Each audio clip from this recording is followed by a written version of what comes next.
सही कह रहे हैं, बात सही है। हम 18 घंटे काम करते हैं तो लगता है 2 एक घंटे की है। हाँ एक्चुअली क्या है ना, टाइम देने की ज़रूरत है। ज़्यादा टाइम दोगे और वो बहुत से लोग उस बात को एकदम लाइट ले रहे हैं, अरे नहीं हम तो स्प्रिंग पढ़ के राजा हो जाएंगे, हम तो ये कर लेंगे। मैं आपको बता दूं, स्प्रिंग स्प्रिंग कुछ नहीं होता है। इतना वो जो वो कोर चीज़ है, वही चीज़ वो अगर कर लिया तो स्प्रिंग तो आपके सामने बच्चा लगने लगेगा, अरे इसमें तो कुछ होता ही नहीं है ना। हम्म। वही वही असली दिमाग की ज़रूरत है, वही असली नहीं है। स्प्रिंग तो जो है, स्प्रिंग तो बस एक माध्यम ही है। हम्म।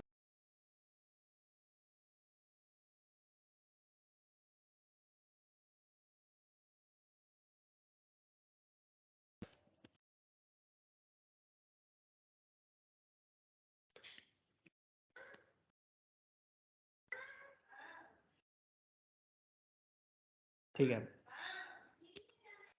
शशिराज क्लास में नहीं आते हो, प्रोजेक्ट वाली क्लास में? हम्म। वहाँ ज्ञानी लोग थोड़े जाते हैं सर। हम्म।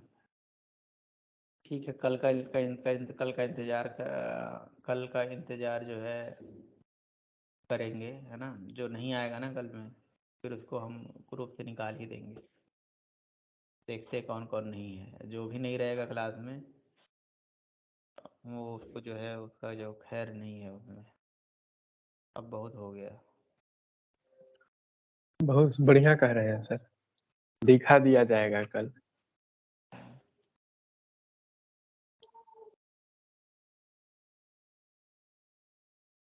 प्रोजेक्ट बनाने में मेहनत लगता है और कोई बात है नहीं वहाँ, है ना। बैठो सोचो 11 घंटा दिमाग लगाओ देखो, और कोई लगाना नहीं चाहता है, वो कहना नहीं चाह रहा है। कुछ काम देंगे, कुछ काम नहीं मिलेगा। ठीक है। और हमारा जो स्प्रिंग हम लोगों ने स्टार्ट किया था लास्ट टाइम पे, को हम आगे बढ़ाते हैं। जो हाइबरनेट की जो रिमेनिंग चीज़ें थी वो मैं आपको आगे बताऊंगा, मैंने बोला था, तो एक ही दिन वन बैठ के वन टू मैंने नहीं बताएंगे सर एक बार? सब बताएंगे। वन टू मेनी आपका चल गया कि नहीं चल गया वो? हाँ चल गया, चल गया। कैसे चला? हाँ। बस कुछ नहीं सर, वो कंपाउंडरों के हाथ से निकल गए, डॉक्टर के हाथ में चला गया तो मरीज तैयार हो गया सर। क्या मतलब, क्या हुआ था? मतलब सर थोड़ी देर बैठ के दिमाग लगाया तो हो गया सर, उसमें गलती कुछ नहीं था वैसे।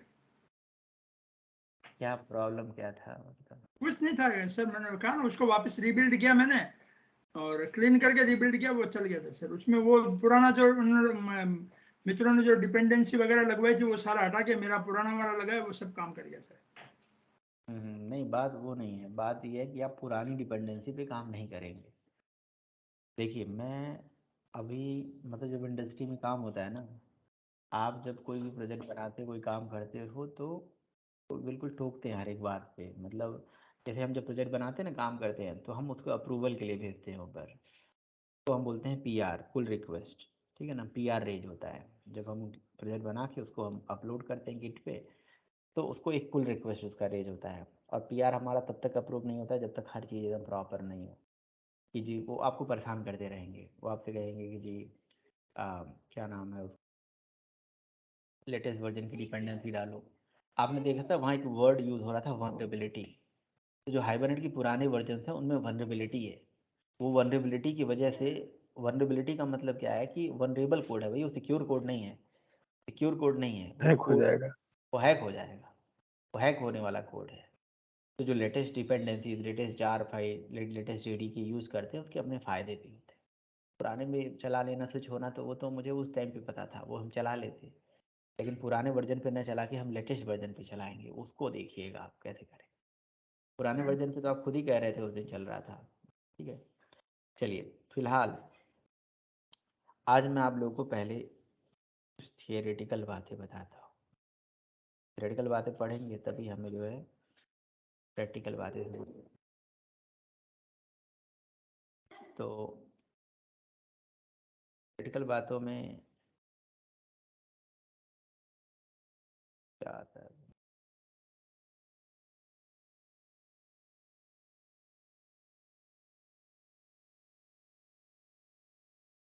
हाँ, तो थियोरेटिकल बातों में क्या आता है कि भाई तो सेशन 4 है स्प्रिंग इंट्रोडक्शन कि पीपीटी स्प्रिंग को क्या सेंड कर देंगे सर। क्यों नहीं करेंगे कि स्प्रिंग फ्रेमवर्क क्या है, स्प्रिंग क्या करता है, क्या नहीं करता है, क्या कहानी है। तो स्प्रिंग फ्रेमवर्क क्या है कि open source light based Java based application framework, open source Java based light weight application framework है। ये एक ऐसा एप्लीकेशन फ्रेमवर्क है जो कि सिंप्लीफाई करता है इंटरप्राइज एप्लीकेशन डेवलपमेंट को। अभी जो हम इंटरप्राइज एप्लीकेशन डेवलपमेंट कर रहे हैं सर्वर JSP से, वो इतना कठिन, हम वैलिडेशन लगाने के लिए इतना भयंकर भयंकर लॉजिक लगा रहे हैं, ये डेटा वहाँ ले गए, वो डेटा वहाँ ले गए। तो स्प्रिंग फ्रेमवर्क या जैसे या कोई भी फ्रेमवर्क, जैसे हमारे पास स्प्रिंग फ्रेमवर्क का एक सब फ्रेमवर्क है, स्प्रिंग वैलिडेशन भी है, वहाँ पे उनको एक एक सिंगल लाइन के एनोटेशन से हमारा वो सारा काम हो जाया करेगा, हमें कुछ भी नहीं करना पड़ेगा। या ऐसे बहुत सारे काम जो हम फिल्टर विल्टर लगाते हैं, हमें फिल्टर बना मिल जाता है और बहुत सारे काम, ठीक है ना।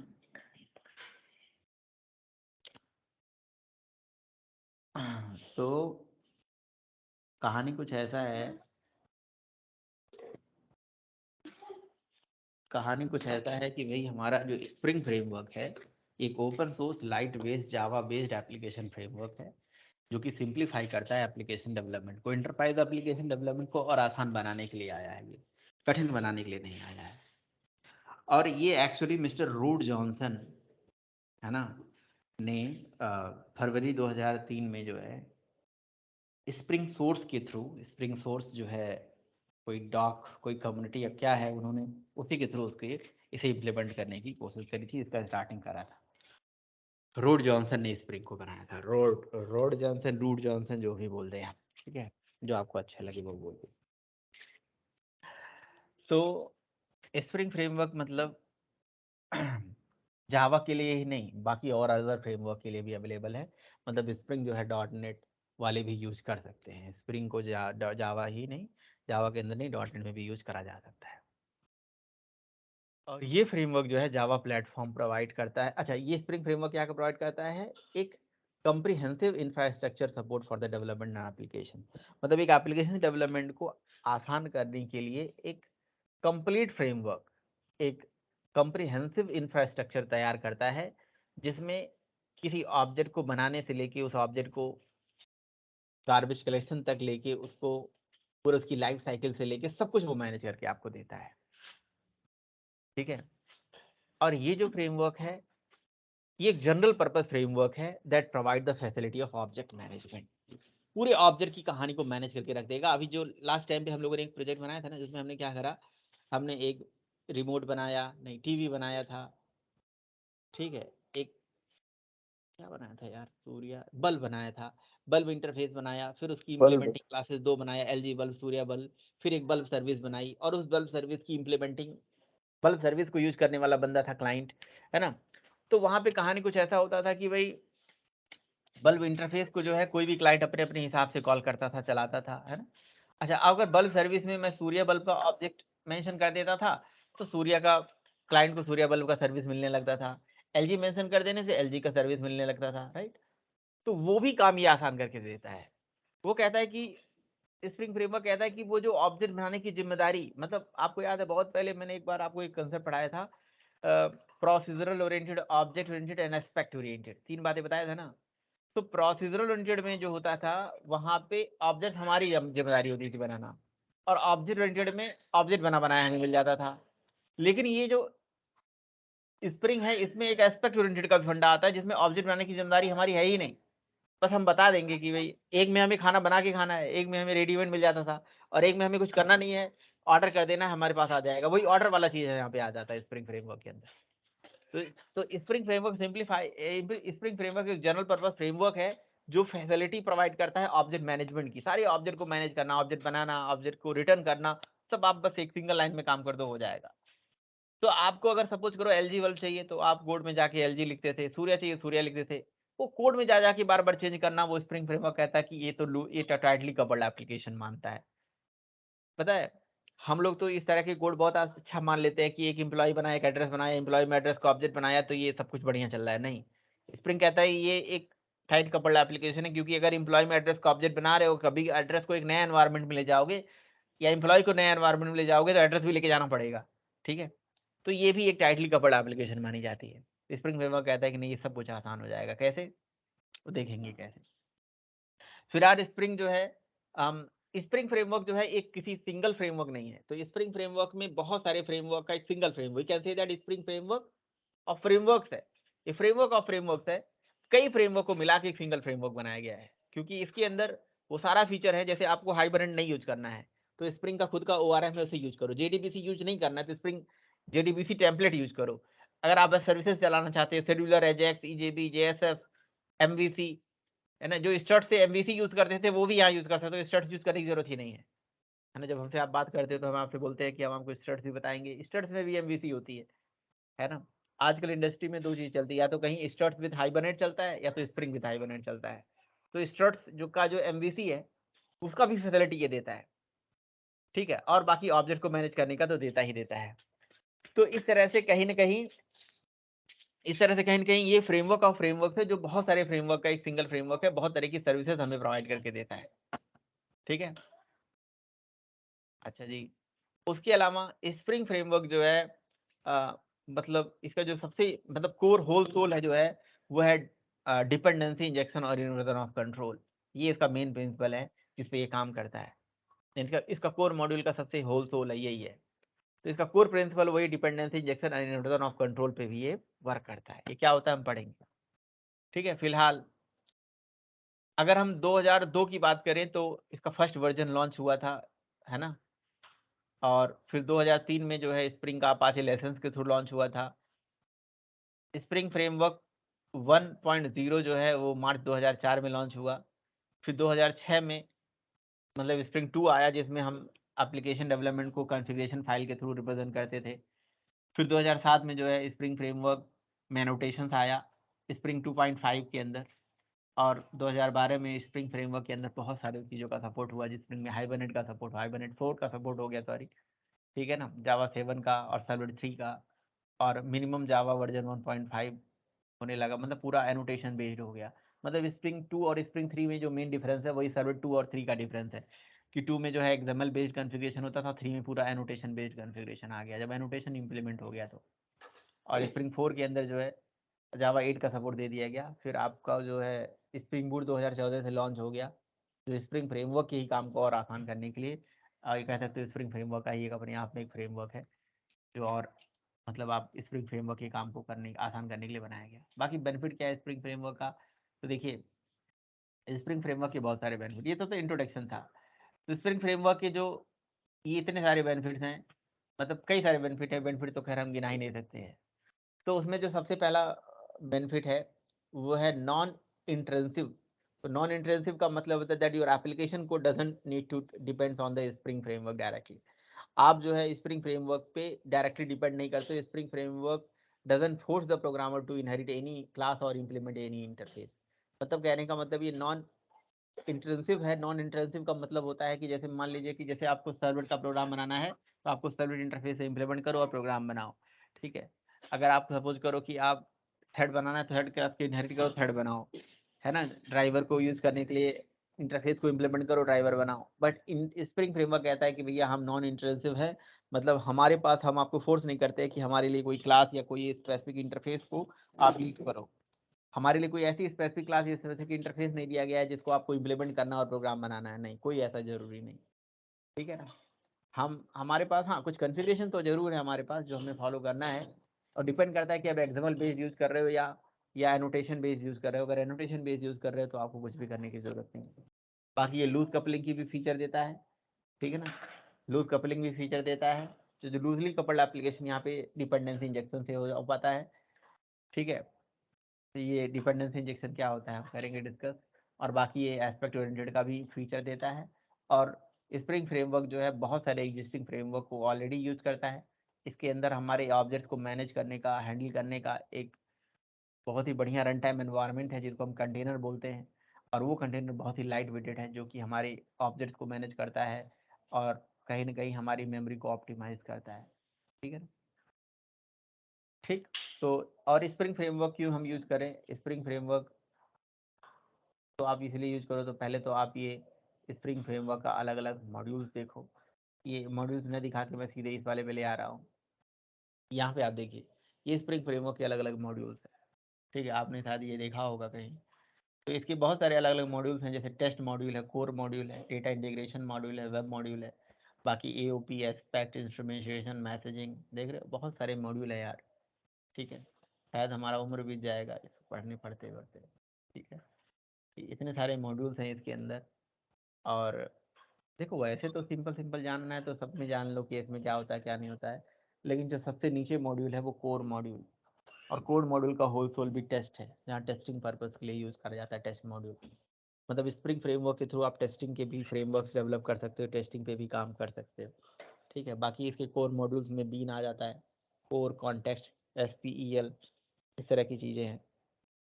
यहाँ पे क्या होता है भाई, कोर मॉड्यूल सारा ऑब्जेक्ट को मैनेज करने का, ऑब्जेक्ट बनाने का, ऑब्जेक्ट को हैंडल करने का, ठीक है, ऑब्जेक्ट के अंदर ऑब्जेक्ट को रख रखाव या मेंटेन करने के लिए यूज़ करा जाता है। जो डेटा एक्सेस लेयर है वो पूरा डेटाबेस से रिलेटेड है, जिसमें JDBC कनेक्टिविटी भी होती है, ORM भी होता है, JMS भी होता है, ट्रांजेक्शन्स भी होते हैं, ये सारा चीज़ होता है।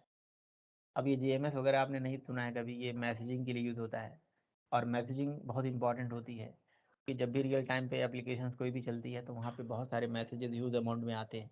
तो ह्यूज अमाउंट में आने वाले मैसेजेस को एक सर्वर पे रखा जाता है, उस सर्वर को डिपेंड करता है कि कैसे हम बना रहे हैं, कैसे इम्प्लीमेंट कर रहे हैं।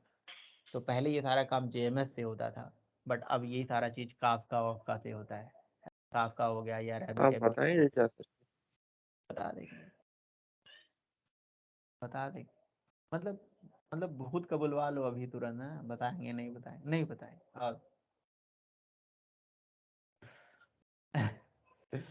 और ठीक कोई बात नहीं सर, आंदोलन करना शुरू कर देते हैं, कोई है ना मैदान। ठीक है।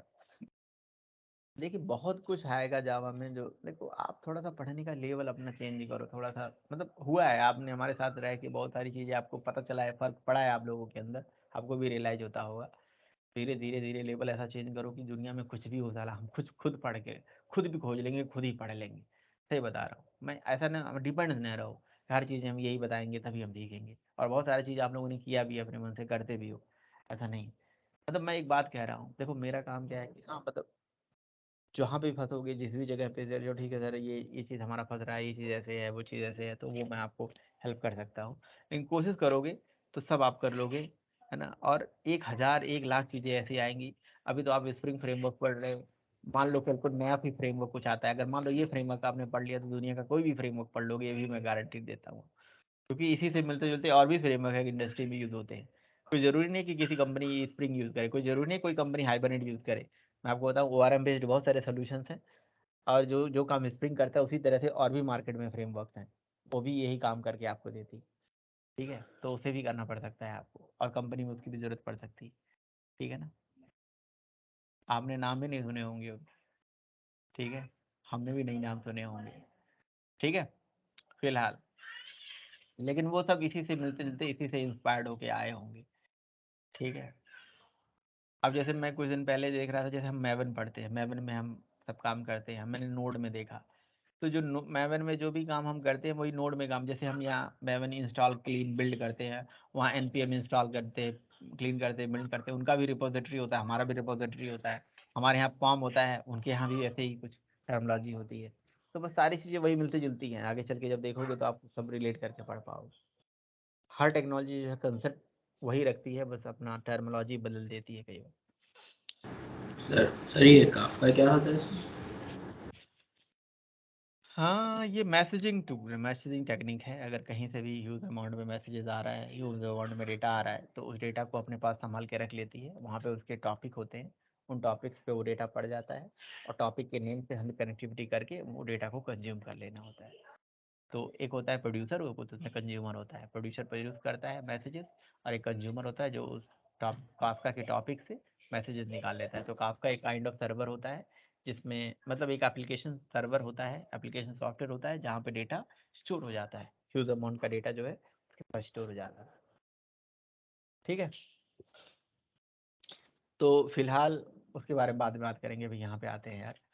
तो देखिए, जैसे इसमें बहुत सारे टॉपिक हैं, बहुत सारे टर्मोलॉजी है। Data access layer, integration layer है, वेब सॉकेट लेयर भी है, हमारा यहाँ कोर का कंटेनर भी है, टेक्स्ट लेयर भी है।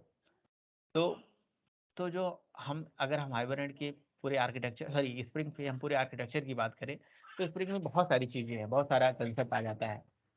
लेकिन जो स्टार्टिंग शुरू से करते हैं, शुरू से जब पढ़ते हैं, तो उसका कोर मॉड्यूल जो है बहुत इंपॉर्टेंट होता है। तो पहले कोर मॉड्यूल इसको समझना है। अगर आपको स्प्रिंग का कोर मॉड्यूल आ गया, तो इसी कोर मॉड्यूल, अच्छा कोर मॉड्यूल पे एक इंटरेस्टिंग बात क्या है कि स्प्रिंग के कोर मॉड्यूल को सीखने के लिए आपको बेसिकली कोर जावा आनी चाहिए। कोर जावा भी नहीं बल्कि ऊप्स आना चाहिए, बस बात खत्म। आप स्प्रिंग के कोर मॉड्यूल को सीख जाओगे। तो कोई बंदा अगर ऊप्स पढ़ा है और वो कहता है कि एक मिनट रुकना,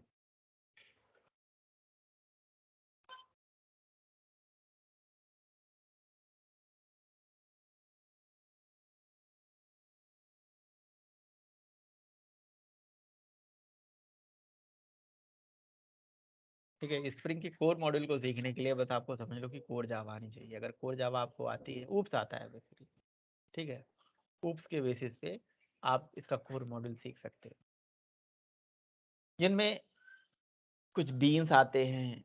बीन्स का मतलब ये किस चीज़ से रिलेटेड है, जैसे बीन्स कोर, कॉन्टेक्स्ट और SPEL जो लिखा है, इसका क्या मतलब। जब स्प्रिंग कोर हम पढ़ेंगे तो स्प्रिंग की अपनी खुद की एक्सप्रेशन लैंग्वेज है।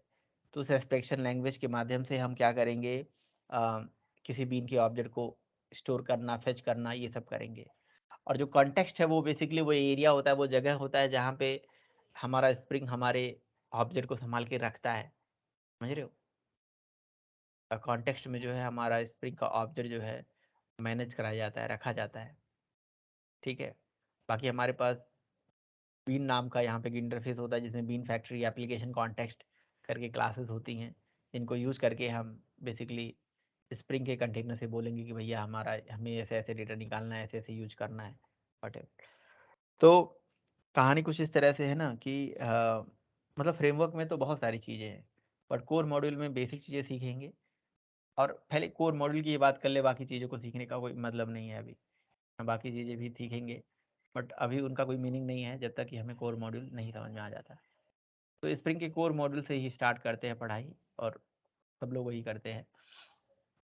तो स्प्रिंग के मॉड्यूल्स में देखोगे तो Spring is used to develop the all application, all enterprise application. How the Spring is modular, allowing to choose the modules in application without having the any rest। पता नहीं क्या क्या लिखा हुआ है, आप पढ़ लेना। बट जो अलग अलग मॉड्यूल्स हैं उनके बारे में यहाँ पे लिखा हुआ है, जिसका डायग्राम आपने देखा है। ठीक है, तो फिलहाल ये तो हमारा हो गया स्प्रिंग की कहानी। तो बहुत सारा इंट्रोडक्शन की हमने बात करी, बट बात आ जाती है कि सर इसका पहला एप्लीकेशन ज़रा बनवाइए, कैसे बनवाओगे आप। तो फर्स्ट एप्लीकेशन इसका ज़रा हम बना के देखते हैं कि कैसे इसकी फर्स्ट एप्लीकेशन होती है। तो स्प्रिंग का फर्स्ट एप्लीकेशन सर बनाने के लिए, इसके नाम का भी हिस्ट्री क्या? हाँ क्या, इसके नाम का भी कुछ हिस्ट्री है क्या सर? क्यों नहीं। स्प्रिंग का मतलब वही फ्लेक्सिबिलिटी से है। जैसे स्प्रिंग आप खींचते हो, है ना, वो फ्लेक्सिबल होता है, उस तरह से ये भी फ्लेक्सिबल है। और साथ में स्प्रिंग जो है ये सीजन से भी रिलेटेड है शायद, ये है ना, जो स्प्रिंग सीजन होता है ना, वैसा उससे भी रिलेटेड है ये। लेकिन मुझे उसके बहुत ज़्यादा डिटेल में नहीं पता, है ना, कि क्या है जी क्या कर। सर, आपको कुछ पता हो तो हमें बताएं। मैं मालूम है सर, मैं तो इससे पूछ लिया।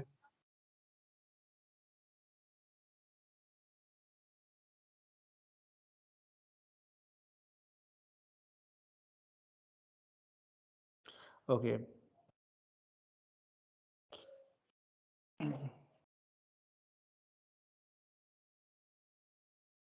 तो पहला प्रोजेक्ट कैसे बनाया जाए स्प्रिंग का। तो देखिए, पहला प्रोजेक्ट बनाने के लिए हम क्या करेंगे, और थियोरेटिकल बता देंगे। आप फाइल में जाके न्यू करके मैवन प्रोजेक्ट बना लीजिए। वही मैवन प्रोजेक्ट हम पहले से बनाते आ रहे हैं। तो बस मैवन प्रोजेक्ट का यही फ़ायदा रहेगा कि वही जार वार लाने नहीं पड़ेगा, और क्या। बाकी तो आप नॉर्मल कोड जावा का भी प्रोजेक्ट बना के, और कहो तो मैं स्प्रिंग का प्रोजेक्ट नोटपैड से चला के दिखा दूंगा। तो ठीक है सर, आपका इच्छा है तो। इक्लिप्स में चलाइए सर। सर इक्लिप्स नहीं मतलब, अगर आप इक्लिप्स ही बेस्ट है। अगर आप चलाना चाहते हो तो आप क्या कर सकते हो, आप क्या करो, सारे जार फाइल लेके आओ, नोटपैड में रख, मतलब क्लास पाथ सेट करो और कुछ नहीं करना है, क्लास पाथ सेट करना है। तो क्विक स्टाइल में जो है एक प्रोजेक्ट बना लीजिए और उसके बाद यहाँ पे कर लेते हैं जेट से हम, और स्प्रिंग ऐप नाम से हम एक प्रोजेक्ट बना लेते हैं। स्टेप बन जाएगी। यहाँ कंसोल पे बेसिकली अभी चूज़ का ऑप्शन आएगा। देखिए एक्चुअली यहाँ पे एक एक्सएमएल हमें बनाना पड़ता है और उस एक्सएमएल में ही सारा काम करना है हमें। बाकी स्प्रिंग की डिपेंडेंसी है, मैवन डिपेंडेंसी है, तो आप गूगल करके spring core maven dependency search कर लीजिएगा। Spring core maven dependency. तो स्प्रिंग कोर मैवन डिपेंडेंसी में जगह अगर आप डिपेंड करता है कि स्प्रिंग का कौन सा मॉड्यूल आप कर रहे हो। अगर सपोज करो आगे चल के आप स्प्रिंग एमवीसी करोगे तो उसकी डिपेंडेंसी अलग आएगी, कुछ और करोगे तो अलग डिपेंडेंसी आएगी। ये ले लेते हैं स्प्रिंग कोर की। स्प्रिंग कोर की डिपेंडेंसी हम अपने प्रोजेक्ट में यहाँ डालेंगे तो आ जाएगा वो। अगला काम जो हमें करना है जब तक ये बिल्ड हो रहा है, एक एक्सएमएल फाइल बनाना पड़ता है, जिस एक्सएमएल फाइल में हम सारी मैपिंग करते हैं। तो स्प्रिंग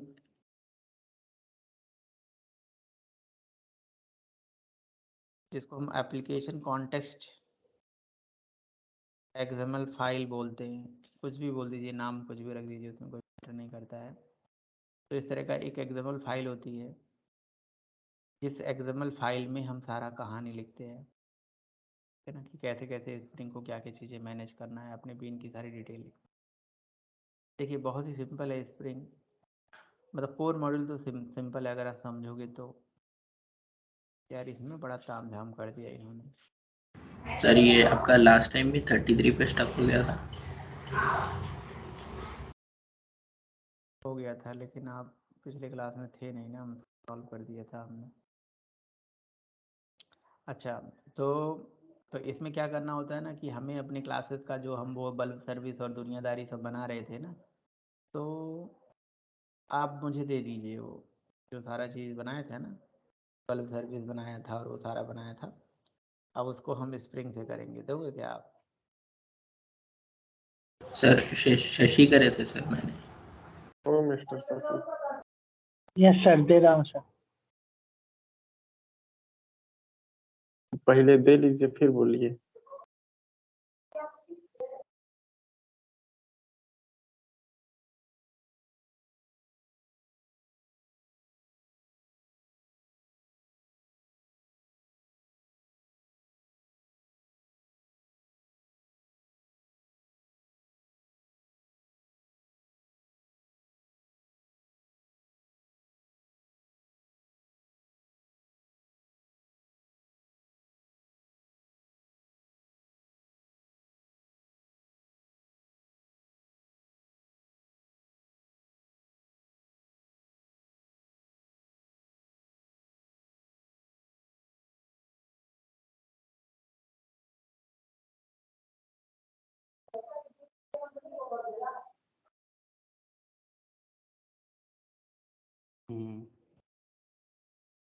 ये प्रोजेक्ट पूरा नहीं चाहिए था हमें, लेकिन ले भी सकते हैं। बस वही भेज देते तो ज्यादा सुविधा होता है। क्या भेज देते? क्लास कॉपी पेस्ट करके भेजते तो ज्यादा सुविधा था, नहीं भेजे। कोई दिक्कत नहीं है। वो हमें क्या चाहिए कि अब हमें हमारा प्रोजेक्ट बन जाएगा तो हम आपका वो सारा चीज़ ले लेंगे। मतलब यहाँ पे मैं हमारा टाइम जाएगा, वही प्रोजेक्ट हम स्प्रिंग से बनाएंगे। जो हमने कल विदाउट स्प्रिंग बनाया था वो हम विथ स्प्रिंग बनाएंगे। मैं ORM में भी ऐसे ही आपको पढ़ाया था, विदाउट ORM विद ORM पहला प्रोग्राम। तो यहाँ पे हम क्या करेंगे, अभी जो है हमारे पास क्या क्या चीज़ें थी, एक बल्ब इंटरफेस था और बल्ब सर्विस था, ये सारी चीज़ था। सर्विस अलग से ही बना लिया था इन्होंने, ठीक है। तो सूर्या बल्ब, एलजी बल्ब, ये सब तो हमारा रहेगा ही रहेगा। तो लेट से हमने अपने ये हमारा प्रोजेक्ट बन गया स्प्रिंग फर्स्ट एप्लीकेशन, ठीक है। तो स्प्रिंग की फर्स्ट एप्लीकेशन में जाते हैं और यहाँ पे उसको पेस्ट कर देते हैं, ठीक है। और साथ ही साथ यहाँ पे बल्ब सर्विस को नहीं बनाना है हमें, बल्ब सर्विस हमें बनाना ही नहीं है, ठीक है ना। तो इसके बाद क्या करना है, हमें मैवन डिपेंडेंसी डाल देनी है। मैवन डिपेंडेंसी ऐड कर देते हैं।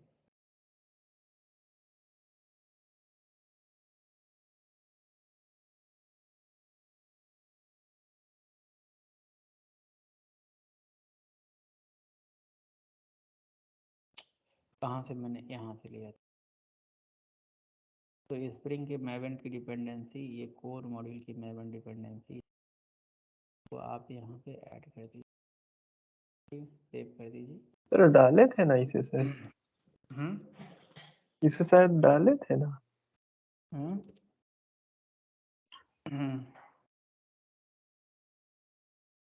कहाँ अभी डाला था, अभी तो प्रोजेक्ट बिल्ड हुआ है ना। हो रहे उठे नहीं है अभी, उठे लाल बाकी खोल लो। नहीं, उठ गया हूँ सर, लेकिन स्प्रिंग कोर आ जाएगा और JCL आ जाएगा ना। स्प्रिंग कोर के अंदर जो है हमारी इतनी सारी क्लासेस आ जाएंगी, देखो इसमें बीन्स वीन्स दुनियादारी बहुत सारा चीज़ आ जाता है। शायद स्प्रिंग कॉन्टेस्ट की भी ज़रूरत पड़ती है, अभी देख लेंगे। अच्छा, तो अभी फ़िलहाल हमारा ये बल्ब इंटरफेस बन गया है।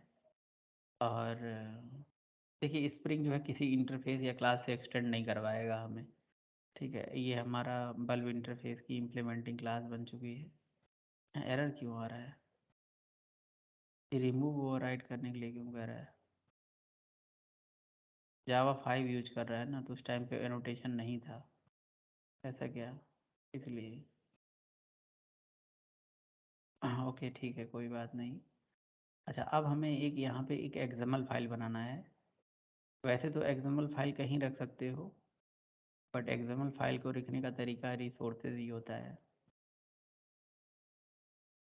तो एक रिसोर्स फोल्डर, जैसे SRC मेन है, ऐसे ही SRC का रिसोर्स फाइल एक बना लीजिए। यहाँ पे रिसोर्स फाइल बनाने के लिए क्या करते हैं, राइट क्लिक करके, छोड़ जाने दो, क्या ज़रूरत है। यहाँ पे सीधे जो है राइट क्लिक करके इसी के पैरेलल यहीं पे एक अदर में जाके एक्सएमएल फाइल बना लेते हैं, ठीक है।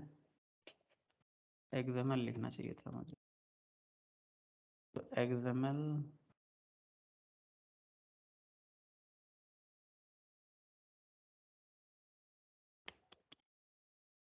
इसका नाम कुछ भी रख सकते हो, बट लोग इसको एप्लीकेशन context.xml बोलते हैं, है ना, तो इसलिए हम भी इसे बोलते हैं, यही बात। तो ये रख लिया। अब इस एप्लीकेशन context.xml में ये DTD हमें लेना पड़ेगा, जो हमने पहले दिखाते थे हम, ये ले लिया हमने। तो यहाँ बीन्स करके एक टैग होता है, बीन्स टैग को यहाँ क्लोज कर देना होता है। तो स्प्रिंग क्या कहता है कि जो हमारा, जब आप एप्लीकेशन बनाओगे ना, तो जितनी भी, जिस क्लास का आपको ऑब्जेक्ट बनाना है ना, उसकी एंट्री यहीं पे करो, यहीं पे सारा मैनेज करो हमें। और फिर ये ऐप क्लास यहाँ बनी हुई थी, ये मेन क्लास हमारी हो गई, और उस मेन में यहाँ पे इसको कॉल कर लो। तो जो बल्ब सर्विस पहले हम बना रहे थे, उसको हम इस एक्सएमएल से रिप्लेस कर दे रहे हैं, ठीक है। तो जैसे बल्ब इंटरफेस की 2 इम्प्लीमेंटिंग क्लासेस थी ना, तो आप उन क्लासेस को ऑब्जेक्ट बनाना चाहते हो, हमने कहा हाँ। तो कहता है कि वो ऑब्जेक्ट आप मत बनाओ। कहने कैसे बनाएंगे फिर, वो कहता है ये बीन्स नाम का जो टैग होता है, इस टैग के अंदर एक सब टैग होता है बीन टैग।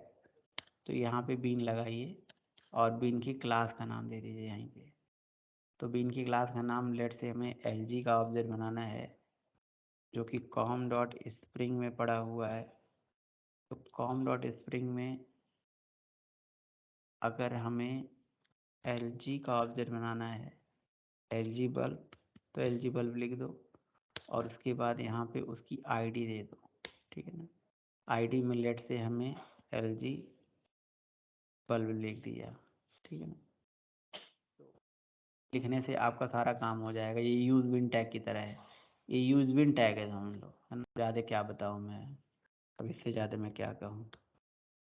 दिल चोरी साटा की करिए ठीक है ना। चले आप गाना तो सुना ही होगा, नहीं सुना तो सुना। और यहाँ पे हमने लिख दिया भैया सूर्या बल्ब, लिख दिया हमने, इसकी भी आईडी दे दी। यहाँ आईडी भी होता है, नेम भी होता है। आईडी और नेम में अंतर होता है, चाहे तो आप नेम दे दो, नेम भी एक होता है यहाँ पे, है ना। एक आईडी होता है, नेम होता है, सब हम जानेंगे। फिलहाल हम आईडी ही दे देते हैं। आईडी में हमने नाम दे दिया, यूनिक होता है आईडी, आईडी यूनिक होता है, नेम दोनों बाय एक ही है सर। एक ही चीज़ है, एक ही चीज़। जैसे कैसे CSS की आईडी होती है वही चीज़ है, बट आईडी यूनिक होता है ना। पूरी बल्ब हमने लिख दिया, ठीक है। तो इस तरह से हमारे बीन के ऑब्जेक्ट बन जाएंगे, बस यही हमें करना है, ख़त्म कहानी। अच्छा जी, ओके, इतना आसान हो गया। अच्छा तो चलो ठीक है, बल्ब सर्विस में बल्ब सर्विस कोई भी बना लेते हैं ना, रुको, क्योंकि बल्ब सर्विस नहीं बनाएंगे तो काम चलेगा नहीं, है ना। तो बल्ब सर्विस भी बना लेते हैं। बल्ब सर्विस में जो ऑब्जेक्ट हम बना रहे थे ना, इस बल्ब का ऑब्जेक्ट बनाने का काम हम कर रहे थे, ये ऑब्जेक्ट हम नहीं बनाएंगे यहाँ। पहले हम बना ले रहे थे ना ऑब्जेक्ट, अब नहीं बनाएंगे ऑब्जेक्ट।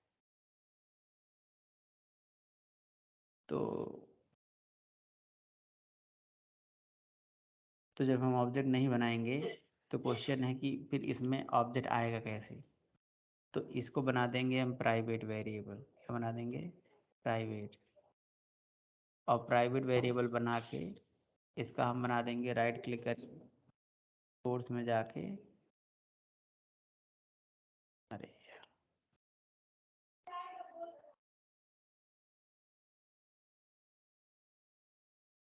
सोर्स में जाके कौन आएगा, सेलेक्ट क्यों नहीं हो, सोर्स में जाके यहाँ पे सेटर गेटर बना लेते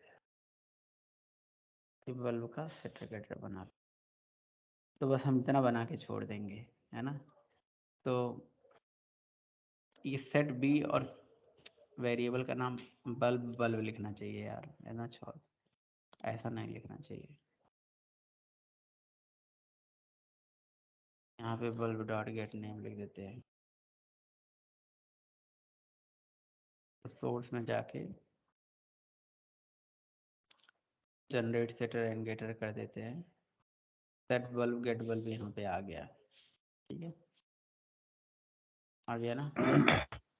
तो हम क्या करेंगे, हम ऑब्जेक्ट्स खुद नहीं बनाएंगे। अब हम बल्ब सर्विस का ऑब्जेक्ट बना देंगे। हम दो बार बीन टैग लगाया, अब तीसरा टैग भी लगा लेते हैं बल्ब सर्विस के लिए भी, और यहाँ पे लिख देते हैं बल्ब सर्विस। हमने कहीं पे भी एक ही लाइन न्यू नहीं लिखा है, कहीं पे भी न्यू नहीं लिखा है। अब इस बल्ब सर्विस के अंदर भाई बताइए, जैसे बल्ब सर्विस है, इस सर्विस में एक प्रॉपर्टी है, उस प्रॉपर्टी का नाम है बल्ब। तो बल्ब प्रॉपर्टी में हमें ऑब्जेक्ट इंजेक्ट कराना है, तो हम यहाँ पे लिखेंगे प्रॉपर्टी टैग। बल्ब सर्विस कीजिए। हाँ क्या कह रहे हो? सूर्य सर्विस है, बल्ब सर्विस कीजिए।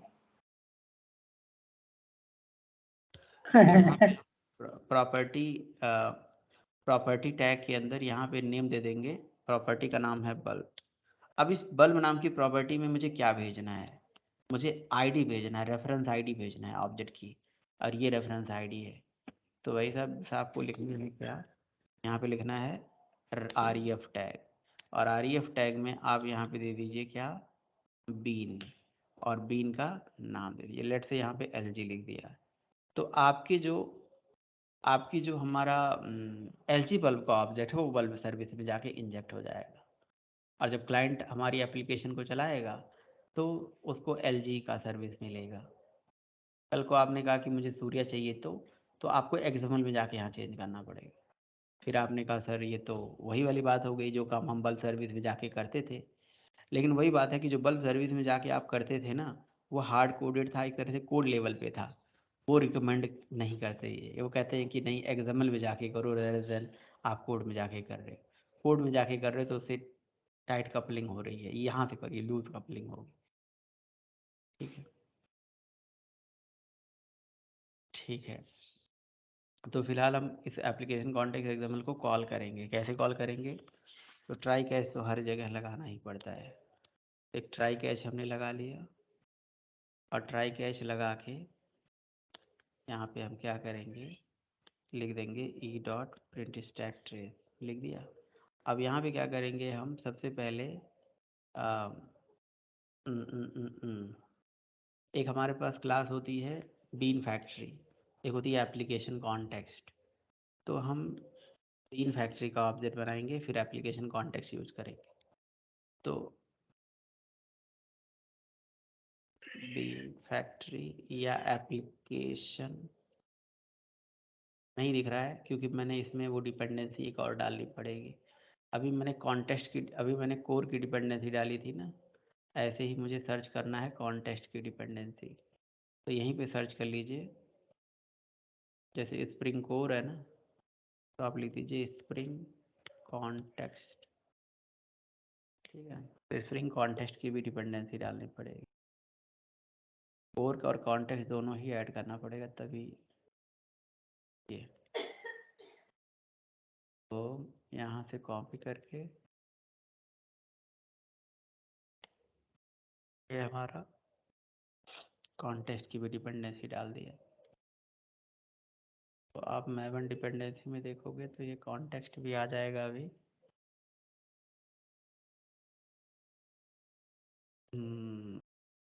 बाकी एप्लीकेशन क्लास में मुझे क्या करना पड़ेगा,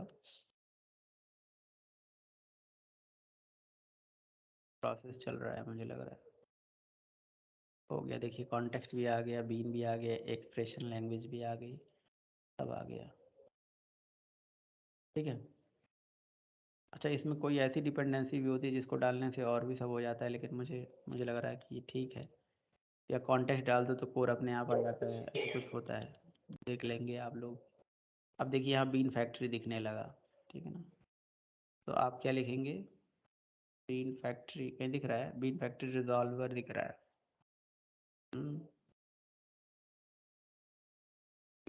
क्या एप्लीकेशन कॉन्टेक्स्ट दिख रहा है, एप्लीकेशन कॉन्टेक्स्ट,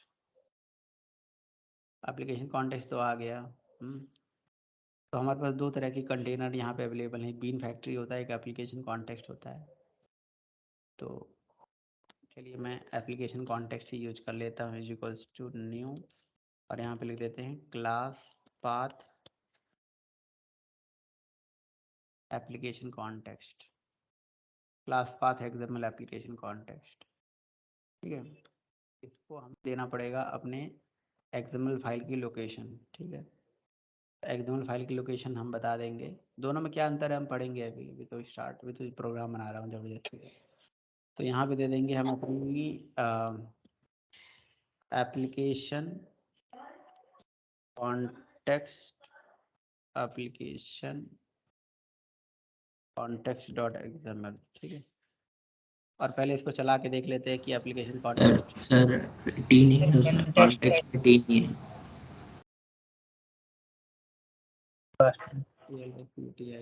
लास्ट में सर अच्छा, इसको रिफैक्टर रीनेम कर देते हैं,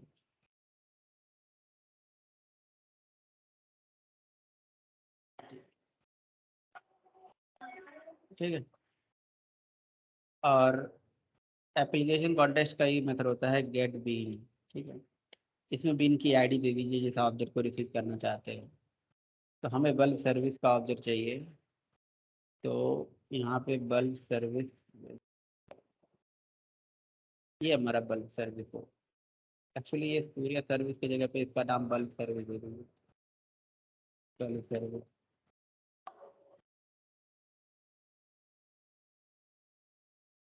यहाँ पे आप लिखेंगे बल्क सर्विस, और बल्क सर्विस जो है हमें रिटर्न कर देगा हमें बल्क सर्विस का ऑब्जेक्ट, बल्क सर्विस टाइप के वेरिएबल में, इसको बल्क सर्विस टाइप के वेरिएबल में रख लीजिए। और system dot out dot println में आप लिख दीजिए bulk service dot ask for bulk, ठीक है। तो वही सारी कहानी है जो हम पहले कर रहे थे, बट पहले हम जो है देख रहे हैं आपने कहीं पे भी न्यू कीवर्ड नहीं लिखा हुआ है, बस ये इसका फ़ायदा है। और हम ऑब्जेक्ट्स को मैनेज नहीं कर रहे हैं, ऑब्जेक्ट अपने आप मैनेज हो रहा है, अपने आप ऑब्जेक्ट सारा चीज़ सारी कहानी। पहले इसको चला के दिखाते हैं, देखते हैं चल गया। तो अभी जो है ये सूर्य अभी कौन सा सर्विस देगा, हम सूर्य बल्ब की सर्विस देगा या कौन सी सर्विस देगा? Class found not found exception. Bean definition storage exception, bean definition storage exception आ रहा है, फाइल नॉट फाउंड मिल रहा है, मतलब फाइल की लोकेशन जो है यहाँ पे नहीं मिल रही है। तो मुझे यहाँ पे लिखना पड़ेगा form dot spring form spring, fully qualified path बताना पड़ेगा। और यहाँ पे ठीक है, देखिए यहाँ पे एलजी बल्ब आ गया। अब अगर हमें कोड में जाके यहाँ पे लेट से एलजी बल्ब का मजा आ गया। यहाँ पे जाके सूर्य बल्ब लिख देंगे है ना, यहाँ पे सूर्य बल्ब लिख देंगे। देखिए एप्लीकेशन को रन करेंगे, यहाँ पे देखिए ये सूर्य बल्ब आ गया। काम वही हो रहा है, सब कुछ वही हो रहा है, लेकिन आप बोल रहे हो सर पहले ही आसान था, है ना, वो तो बस न्यू लिखना ही। तो आपको अभी लग रहा है बहुत आसान था ना, लेकिन जब इसको थोड़ा बड़े लेवल पे अभी हम सीखते हैं तो हमें पता चलेगा कि ये कितना अच्छा था। ठीक है, लेकिन आज नहीं। ठीक है, ओके।